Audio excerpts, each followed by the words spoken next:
Good morning, students. So let's start the fresh chapter of partnership with the chapter dealing with the fundamentals of partnership. In this chapter, we will get different terms, and in this chapter, we will get different terms related with different partnership and different provision for accounting of partnership. Actually, this partnership is a little different from the sole proprietorship which we have studied in our earlier previous class 11th. Accounting is almost same, but few different things are there, and we will try to find out those differences in this video. So let's start. First of all, meaning of partnership. On the basis of ownership, we classify business in three major types. There are also और भी बहुत सारे प्रकार हैं, लेकिन ownership के ऐसा आधार पे हम लोग बिजनेस को तीन भागों में बांट सकते हैं. सोल प्रोप्राइटरशिप जिसका एक ओनर होता है, पार्टनरशिप जिसका एक से ज़्यादा ओनर होता है, और कंपनी जिसके बहुत सारे ओनर्स होते हैं. तो हम लोगों ने सोल प्रोप्राइटरशिप की पढ़ाई कर ली है, पार्टनरशिप की पढ़ाई कर रहे हैं, और कंपनी की पढ़ाई अभी आने वाले समय में हम करने वाले हैं. सो partnership is an agreement between all the partners about sharing the responsibilities and profits. तो अभी तक सिर्फ बिजनेस में एक मालिक हुआ करता था, लेकिन अब बिजनेस में बहुत सारे लोग हैं, और उन सारे लोगों के हर आदमी का सोचने का तरीका, समझने का तरीका अलग अलग होता है, उसकी प्रायोरिटीज़ अलग अलग होती हैं.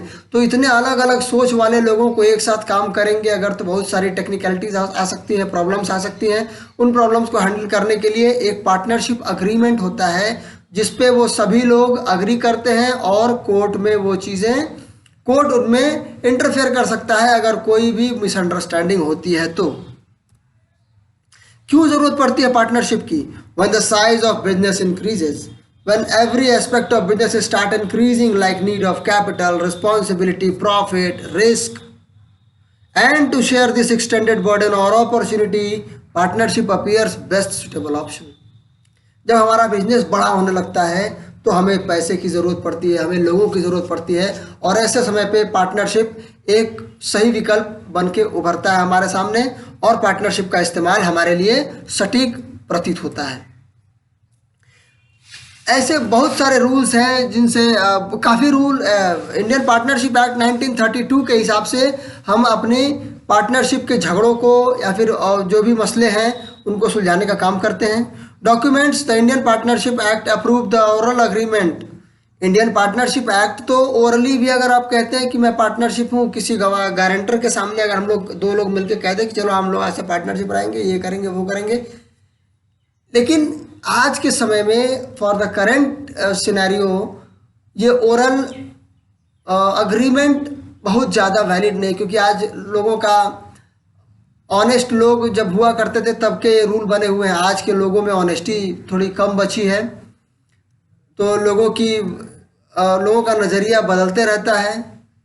तो इसीलिए अब ओरल अग्रीमेंट को बहुत ज़्यादा तवज्जो न देकर रिटन अग्रीमेंट को, वैसे लीगल हमारा दोनों है, लेकिन रिटन अग्रीमेंट ज़्यादातर अब इस्तेमाल किया जाता है, और मुझे पूरी उम्मीद है कि आने वाले समय में ओरल अग्रीमेंट को सिरे से खारिज कर दिया जाएगा. Terms having these terms are, we are going to focus on these terms which will be seeing the first time in our life. Capital, goodwill, drawing, profit sharing ratio. What are these terms? They may seem difficulties for us for the time being, but no, believe me, they are all very interesting and very easy if you guys are very honest in your studies. So let's have एक छोटा सा introduction. Capital, the amount which is brought in by partner in firm for smooth running of business activities which include purchase of asset, raw material, other business expenses.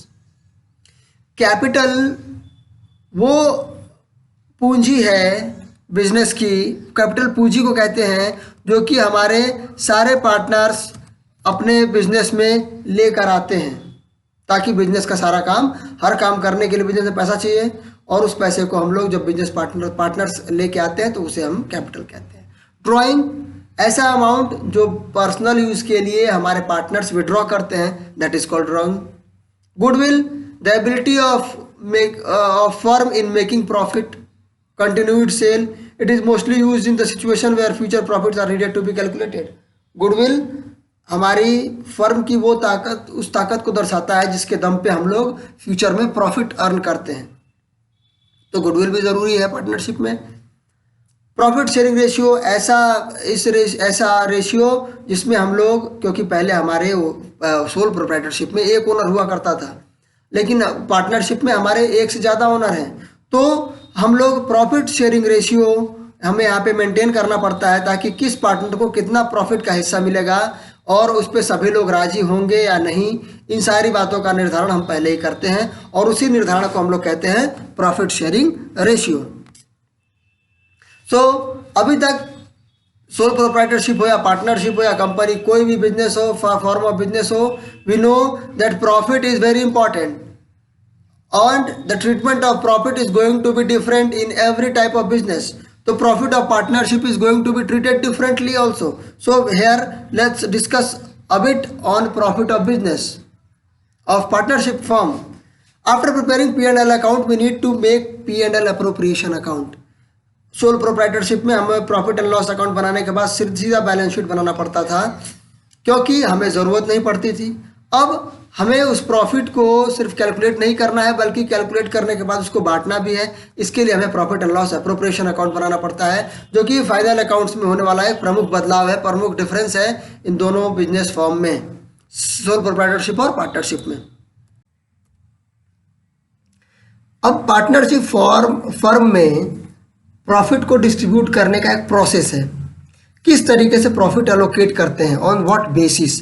तो हम profit को दो प्रकार से profit का बंटवारा करते हैं। पहले तो हम एक प्रॉफिट को रखते हैं अनडिस्ट्रीब्यूटेड प्रॉफिट, और दूसरा प्रॉफिट होता है हमारा जो उस अनडिस्ट्रीब्यूटेड प्रॉफिट के बाद जो प्रॉफिट बचा हुआ होता है। अनडिस्ट्रीब्यूटेड प्रॉफिट का मतलब हमें पता है कि अनडिस्ट्रीब्यूटेड प्रॉफिट मतलब प्रॉफिट का वो हिस्सा जिसको हम लोग फ्यूचर में आने वाले किसी रिस्क को कंपेंसेट करने के लिए रखते हैं, जैसे जनरल रिजर्व बनाते हैं, कोई स्पेसिफिक रिजर्व बनाते हैं, कुछ प्रोविजंस कर लेते हैं हम लोग। तो these are called undistributed profits. और इस अनडिस्ट्रीब्यूटेड प्रॉफिट के बाद जो हमारे पास प्रॉफिट बचता है, जो रिमेनिंग प्रॉफिट, उसको हम लोग उसका अप्रोप्रिएशन करते हैं। उस अप्रोप्रिएशन में हम लोग क्या क्या चीज़ों को करते हैं, तो उसमें हम पार्टनर्स को इंटरेस्ट ऑन कैपिटल, उनके कैपिटल पे इंटरेस्ट प्रोवाइड करते हैं। फिर अगर डीड में मेंशन्ड है हमारे, तो हम उनको सैलरी भी देते हैं, और डीड में अगर मेंशन किया हुआ है तो हम उन्हें कमीशन भी देते हैं। और इन सारे अप्रोप्रिएशन को करने के बाद जो प्रॉफिट बच जाता है, उस प्रॉफिट को हम लोग पार्टनर्स में डिस्ट्रीब्यूट करते हैं on the basis of agreed profit sharing ratio. जिस प्रॉफिट शेयरिंग रेशियो में अपने प्रॉफिट को बांटने के लिए वो सभी लोग तैयार हुए हैं, उस बचे हुए प्रॉफिट को हम लोग उस रेशियो में उनके अकाउंट्स में डाल देते हैं। तो इस तरीके का कुछ प्रॉफिट के साथ ट्रीटमेंट हम लोग करते हैं पार्टनरशिप में। चलिए अब आगे बढ़ते हैं। और ये जो अनडिस्ट्रीब्यूटेड प्रॉफिट है, ये हमारा रिजर्व्स के लिए होता है। तो रिजर्व्स कई प्रकार के होते हैं। We are not here to discuss reserve, we will discuss it when the time requires। अब what is PSR?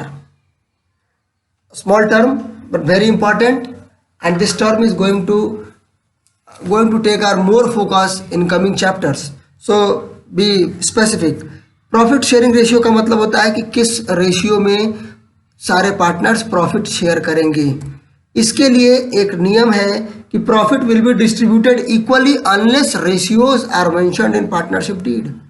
अगर पार्टनरशिप डीड जो अग्रीमेंट जो हम लोगों ने बनाया है, पार्टनरशिप ने अपने आपस में बनाया है, अगर उस अग्रीमेंट में कोई भी रेशियो मेंशन नहीं किया हुआ है, तो सारे partners no matter how what amount of capital they have invested, किसी ने 1 लाख दिया, किसी ने 50,000 दिया, किसी ने 20,000 दिया है, लेकिन अगर डीड में मेंशन नहीं किया गया कि ये रेशियो में इनको प्रॉफिट बांटना है, तो सभी लोग इक्वली प्रॉफिट बांटेंगे 1:1:1। अगर 3 पार्टनर है तो। ऐसा कौन कहता है? Indian partnership act 1932। चलिए आगे चलते हैं। क्या क्या काम हमें इसमें करने होंगे, जो अभी तक हम लोगों ने देखा कि अप्रोप्रिएशंस दुनिया भर के करने होते हैं। तो इन अप्रोप्रिएशंस में हमें प्रॉफिट शेयरिंग रेशियो कैलकुलेट करना है, इंटरेस्ट ऑन कैपिटल कैलकुलेट करना है, इंटरेस्ट ऑन एडवांसेस कैलकुलेट करना है। Advances means loans from partners. तो ये जो मैंने ब्रैकेट बनाया हुआ है, ये तीनों क्या है, ये तीनों एक कंपनी के लिए एक तरीके के एक्सपेंसेस हैं जो कि कंपनी को पे करने हैं, जबकि इंटरेस्ट ऑन ड्राइंग कंपनी के लिए, फर्म के लिए एक इनडायरेक्ट इनकम होता है। That's why I mentioned a bracket to differentiate these.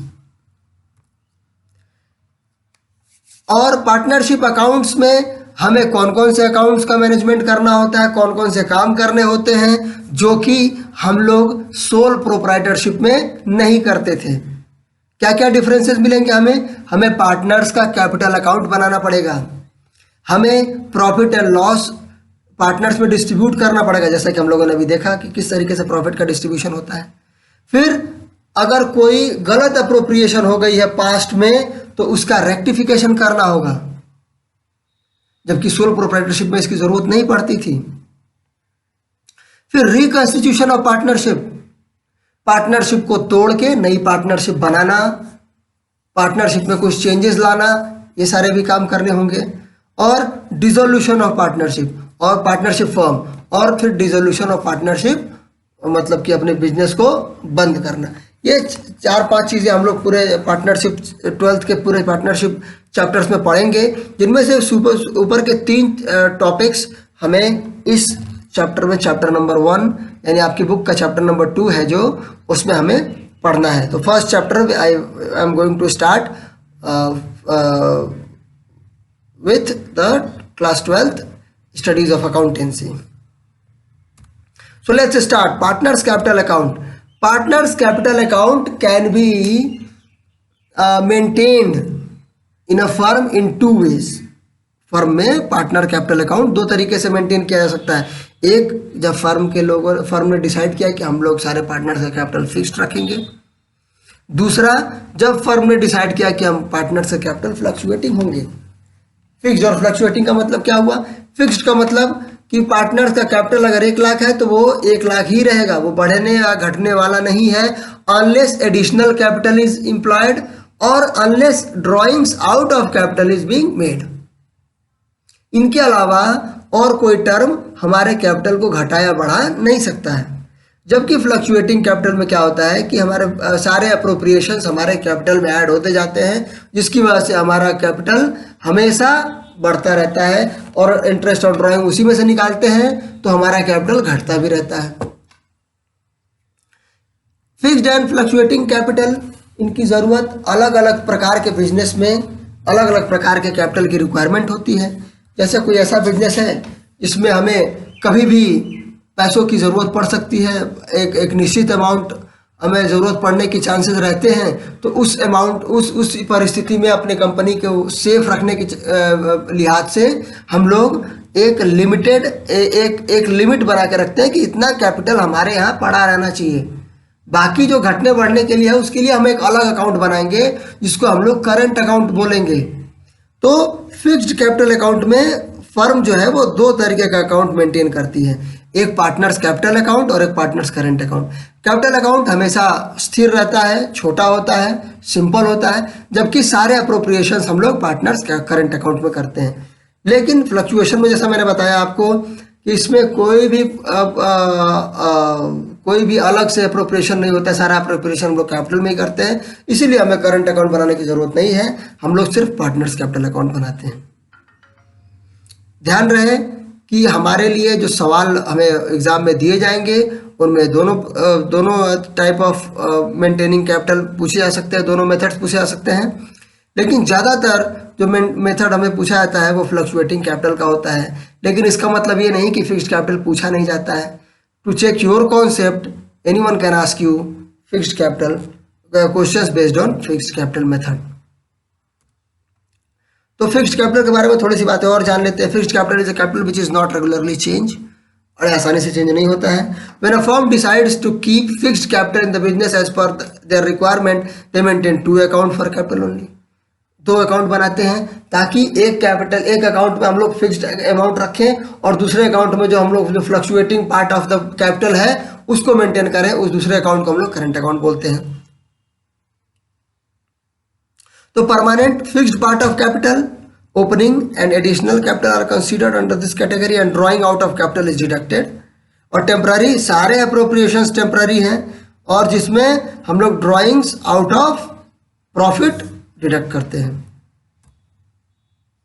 इस तरीके का अकाउंट बनाते हैं हम लोग। जब हम लोग हमारा कैपिटल फिक्स्ड होता है तो पार्टनर्स कैपिटल अकाउंट अलग बनता है, जबकि partners current account with all appropriations, you can see partners current account has all appropriations.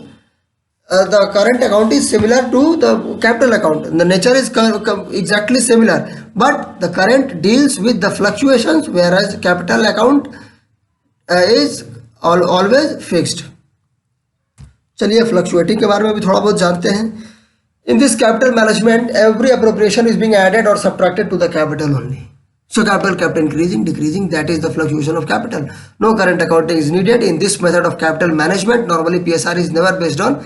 जब भी फ्लक्चुएटिंग कैपिटल का मेथड कोई कंपनी फॉलो करती है तो उस तरीके के कंपनी में कभी भी कैपिटल के रेशियो का इस्तेमाल ज़्यादातर नहीं किया जा सकता है। विषम परिस्थितियों में भले ही कुछ भी हो, लेकिन नॉर्मली हम लोग कैपिटल रेशियो का इस्तेमाल नहीं करते हैं।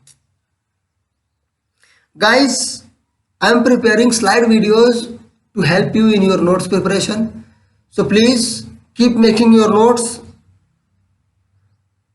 and don't let me down.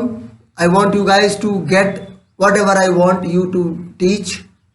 If you have any problem, keep letting me know. Okay, now अब ये जो कैपिटल हमने इन्वेस्ट किया है, इस कैपिटल पर इंटरेस्ट ऑन कैपिटल करके एक टर्म आपको पार्टनरशिप चैप्टर्स की अकाउंटिंग में अक्सर आपके सामने आएगा। अब इसका मतलब क्या है कि हमने जो कैपिटल इन्वेस्ट किया है as a investment as a owner I have invested, as a partner I have invested some capital, तो I wish to get some interest on that. Then why should I get interest when I am getting the profit? There is a question, I want you guys to answer it. So please answer this question and send it to me so that I can check it whether you are getting things right or wrong. तो interest on capital के बारे में कुछ बात कर लेते हैं। Interest on capital हम लोग जो नॉर्मल एक इन्वेस्टमेंट, जैसे मैंने अगर बैंक में पैसा रखा है तो उस पैसे पे एक निश्चित अमाउंट का इंटरेस्ट मुझे बैंक देगा, तो उस तरीके का इंटरेस्ट मुझे पाने का अधिकार है और उस तरीके का इंटरेस्ट मैं बैंक से लूँगा। तो मैंने कंपनी में जब फर्म में इन्वेस्ट किया तो मुझे वहाँ भी चाहिए। और प्रॉफिट हमारे क्या होता है, that is reward for risk. Interest on capital में हम अक्सर ओपनिंग कैपिटल पे इंटरेस्ट निकालते हैं या फिर एडिशनल कैपिटल पे इंटरेस्ट निकालते हैं, लेकिन प्रोपोर्शनेट इंटरेस्ट निकालते हैं। मतलब कि एडिशनल कैपिटल जिस तारीख को आया है उस तारीख से साल की अंतिम तारीख तक के बीच का डिफरेंस कितना है, उस डिफरेंस का सिर्फ इंटरेस्ट निकालेंगे। उसके लिए ये फार्मूला हम लोग इस्तेमाल करते हैं, कोई फार्मूला नहीं है। You can draw this formula by your self also. This is simple formula for proportionate time. It means month from the end of the year upon total month, that is 12th। और interest on capital में क्या क्या different situations हो सकते हैं जिन्हें हमें question में पूछे जा सकते हैं। तो क्या होगा, हमारे पास एक फॉर्मूला है, closing capital is equal to opening capital plus additional capital plus profit minus drawing. This drawing is out of capital. तो इस पूरे फॉर्मूले पे बेस्ड यहीं से हमारे कंडीशंस बनाए जाते हैं। कभी क्लोजिंग कैपिटल दिया जाएगा और ओपनिंग कैपिटल हमसे पूछा जाएगा, बाकी सारे दिए रहेंगे, कोई एक मिसिंग कर दिया जाएगा इसमें से। कभी ओपनिंग कैपिटल, कभी एडिशनल कैपिटल, तो ओपनिंग कैपिटल दिया जाएगा, या फिर कभी क्लोजिंग और एडिशनल कैपिटल दिया जाएगा, हमको ओपनिंग कैपिटल कैलकुलेट करना पड़ेगा। तो we have to find it. कभी क्लोजिंग और ओपनिंग दिया रहेगा तो we have to find additional capital. We know that IOC is computed only on opening and additional capital. The question may hide opening capital छुपाया जा सकता है. We may asked to calculate the opening capital on the given information. दो amount of profit और drawing दे सकते हैं लोग क्वेश्चन में, एक एडजस्टमेंट में और एक हमारे बैलेंस शीट में. कभी कभी रेट हमारा पर एनम नहीं दिया रहता है और हम लोग मान लेते हैं कि ये पर एनम दिया हुआ है. We start our calculation which goes in the end which goes wrong. तो हमें ध्यान देना है कि उसमें पर एनम लिखा हुआ है कि नहीं. हमारे अगर क्वेश्चन में मेंशन किया गया है कि फिक्स्ड या फ्लक्चुएटिंग कैपिटल है तो उसके हिसाब से हमें कैलकुलेशन करने हैं, अकाउंट्स बनाने हैं. और जब लॉस या इनसफिशिएंट प्रॉफिट हो तो हम किस तरीके से इंटरेस्ट ऑन कैपिटल को हैंडल करते हैं, ये सारी चीज़ें हम लोग डिस्कस करेंगे. This video is only to make you comfortable with the terms which you are going to face. Salary to partners को 4 पार्टनर्स है, उसमें से एक पार्टनर ज़्यादा समय देता है तो उसके लिए कुछ सैलरी का प्रबंध भी हम अपने एग्रीमेंट में कर सकते हैं. अगर एग्रीमेंट में मेंशन्ड है तो भी उसको दिया जाएगा सैलरी, अदरवाइज सैलरी देने के लिए कोई भी रूल रेगुलेशन नहीं है हमारे पास. और जब लॉस होगा तो हम लोग सैलरी तभी देंगे जब वो एक चार्ज की तरह ट्रीट की जाएगी. ये आपके क्वेश्चन में मेंशन किया रहेगा. अगर नहीं मेंशन किया गया है तो we will accept it appropriation and we will not provide it in the situation of loss. Same condition is with commission. कैसे प्रोवाइड कर रहा है, जैसे सैलरी को प्रोवाइड करते हैं वैसे ही, लेकिन कमीशन के कैलकुलेशन का 2 तरीका हो सकता है. जिस तरीके से हम लोग मैनेजर्स कमीशन क्लास 11th में निकालते थे उसी तरीके से पार्टनर्स कमीशन भी होता है on the basis of turnover sales या on the basis of profit. और अगर प्रॉफिट के बेसिस पे है तो बिफोर चार्जिंग सच कमीशन और after charging such commission. Same formula, same concept is used in these questions situations also. So guys, that's it for this video. From next video I will try to have some question, and if you guys have anything to ask, please ask me. Keep solving problems, keep preparing your notes. Feedbacks are very important, and your doubts. For the time being, thank you.